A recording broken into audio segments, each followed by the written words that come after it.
আসলে দেখেন, আমরা বাবা মা ভাই বোন নিয়ে অনেক রকমের ভিডিও দেখেছি। আমিও বলেছি, বড় বড় কবি সাহিত্যিকরা বলেছেন। আসলে বাবাকে নিয়ে কথা বললে হয়তো অনেক কথাই বলা যায়। হ্যাঁ, দেখেন, একটা বাবা, এই বাবার যে অনুভূতি, এই অনুভূতিটা কিন্তু প্রকাশ করা খুব কঠিন। একটা বাবা যখন সে বাবা হয়, তার ভিতরের যে একটা অনুভূতি, এটা আসলে কাউকে বলে প্রকাশ করা যাবে না। এটা একমাত্র যে বাবা হবে সেই বুঝতে পারবে যে বাবা হওয়ার অনুভূতিটা কি। এরকম আমার বাবা আছে, আমার ছেলে আছে, আপনাদের বাবা আছে, মা আছে। মাকে নিয়ে আমি আজকে কোনো কথা বলবো না, শুধু বাবার পর্বটা একটু বলবো। দেখেন, একটা বাবা সারাদিন যত পরিশ্রম করুক, হাড় ভাঙ্গা খাটুনি যত কিছু করুক, কেউ ভ্যান চালায়, রিক্সা চালায়, অফিস করে, যার যে পেশা করার পরে যখন সে ঘরে যায়, তার বাচ্চার চেহারাটা দেখে, তার বাচ্চাটা যখন দৌড়ায় আসে, তাকে জড়ায়া ধরে, এই পৃথিবীর সব কষ্ট তখন তার কাছে ম্লান হয়ে যায়।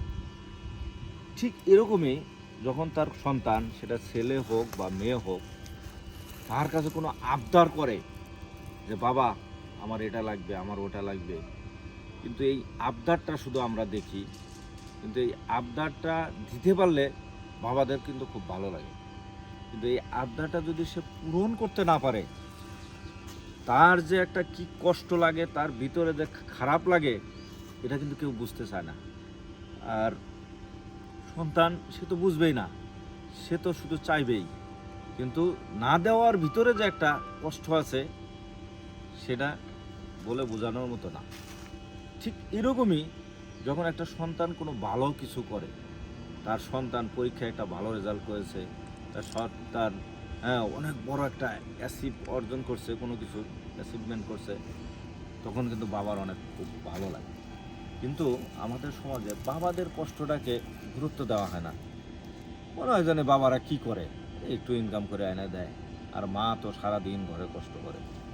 আমি মাকে ছোট করে দেখবো না, আমি মার সাথে পৃথিবীর কারো তুলনাই দিই না। আমি কোনোদিন কোথাও কোনো ভিডিওতে মাকে নিয়ে কোনো কথা বলি না। কারণ কি, আমার মনে হয় যে মাকে নিয়ে বলার কিছু নেই, সে একেবারেই আলাদা, তার সাথে পৃথিবীর আর অন্য কারোর তুলনা করা চলবেই না।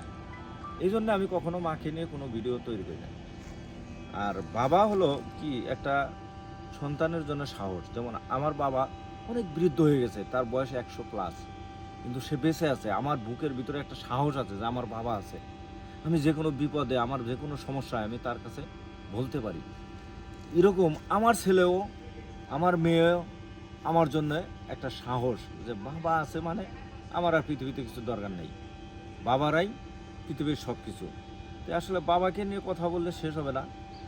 শুধু এতটুকুই বলি, বাবা হলো পৃথিবীতে একটা বট গাছের মতো।